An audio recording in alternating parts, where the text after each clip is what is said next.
0 wins, 9 losses.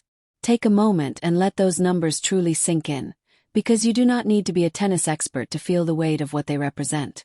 This is not just a statistic sitting quietly in a record book. This is a burden. A heavy, suffocating presence that follows you onto every court, whispers in your ear during every warm-up, and tightens its grip around your shoulders the moment you see a specific country code appear in the draw beside your opponent's name. For Alexandra Eala, tonight is about so much more than advancing to the next round of a tournament. Tonight is about tearing down a wall that has been standing for years, brick by stubborn brick. What Alex did in Abu Dhabi was not just a tennis match. That was something closer to legend. Think about the actual reality of the situation she found herself in. Down 0-4 in the third set against Alexandra Sasnovich. The match effectively over in the eyes of every analyst, every commentator, every fan watching the scores refresh on their phone.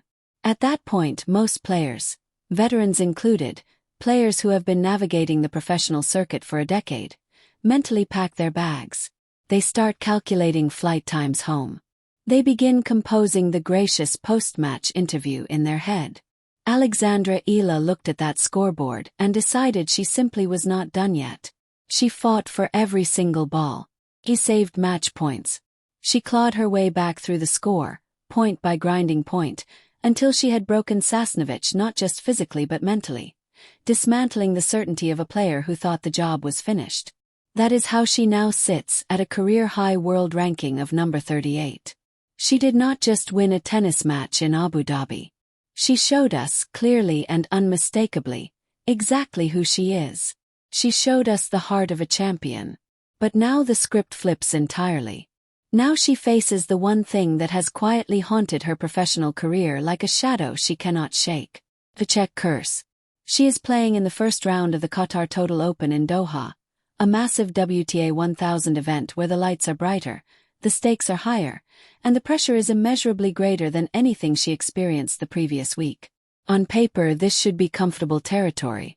She is ranked more than 100 positions above her opponent. She carries the momentum of the best week of her career. The entire tennis world is watching to see whether the version of Alex Eala we witnessed in Abu Dhabi is genuine and permanent. There is just one problem. A problem that has been living inside her head for years. A problem that does not care about rankings or form or momentum or left-handed forehands. Her opponent is Teresa Valentova, from the Czech Republic. And Alexandra Eala has never beaten a Czech player. 0 wins, 9 losses, against 9 different opponents from the same country. A pattern so improbable it sounds fabricated, so persistent it can no longer be dismissed as coincidence. 9 times she has walked onto a court against a Czech opponent. 9 times she has walked off with a loss. That is not a bad matchup. That is a mental mountain. You might be tempted to wave it away. These things happen in sport. Statistical anomalies, quirks of the draw.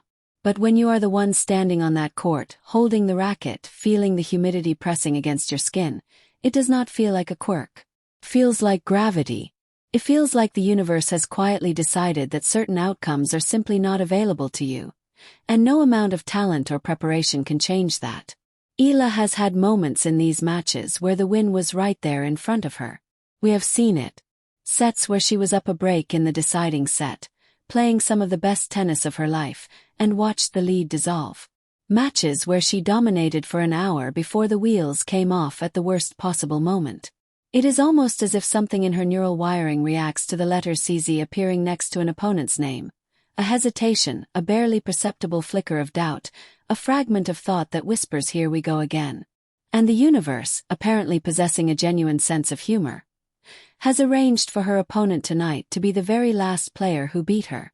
Just 4 months ago in Tokyo, at a W100 level event, Valentova dismantled her.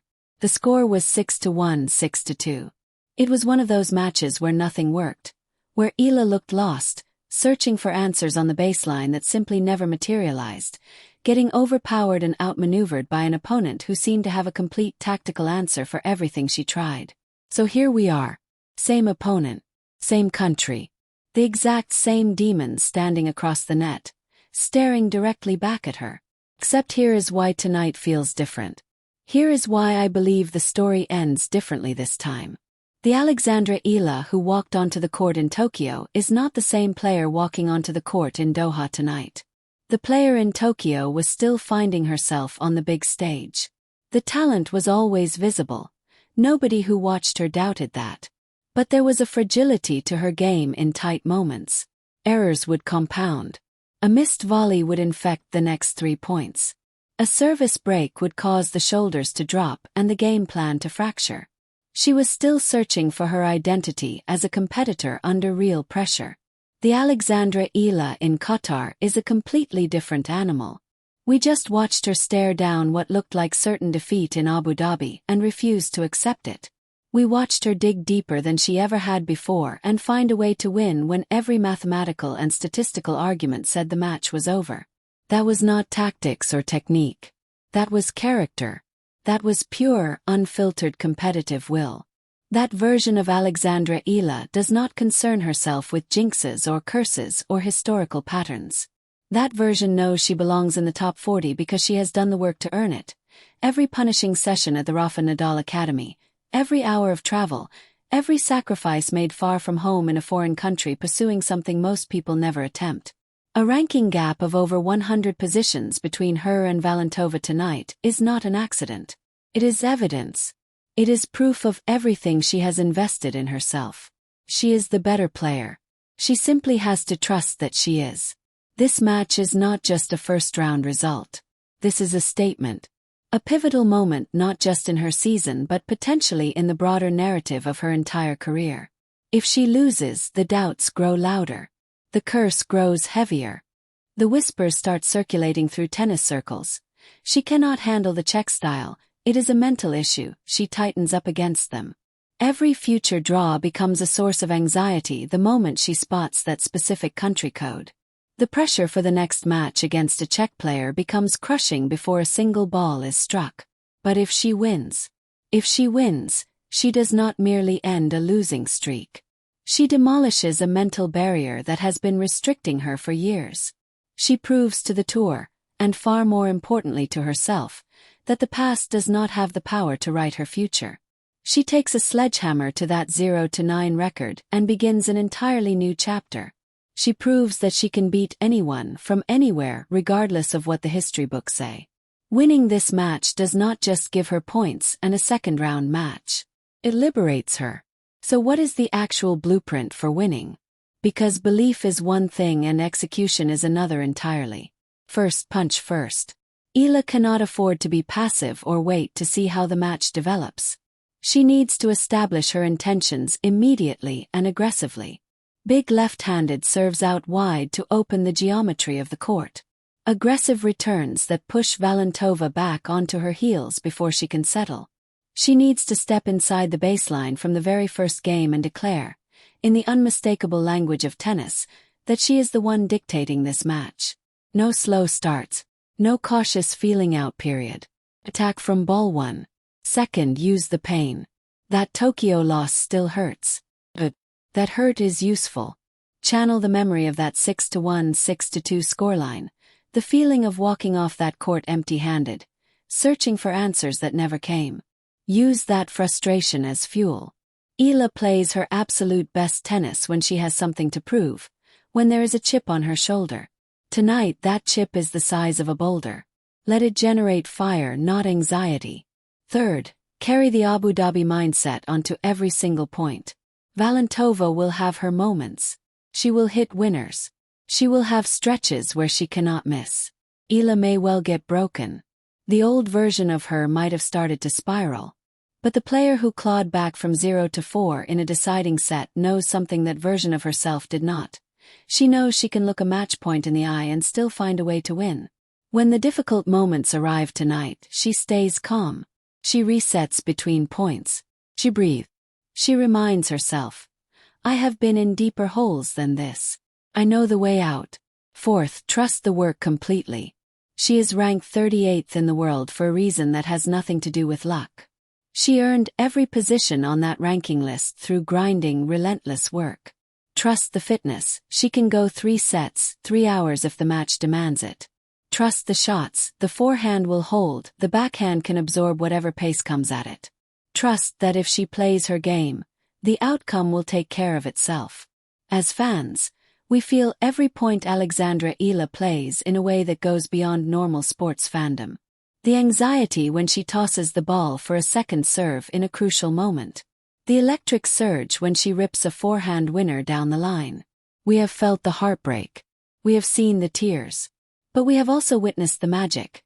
The US Open Junior title that made history for the Philippines, the grueling qualifying runs in obscure tournaments just to get a foot in the door, and just last week, the transformation of a talented player into a genuine tour-level contender happening right before our eyes.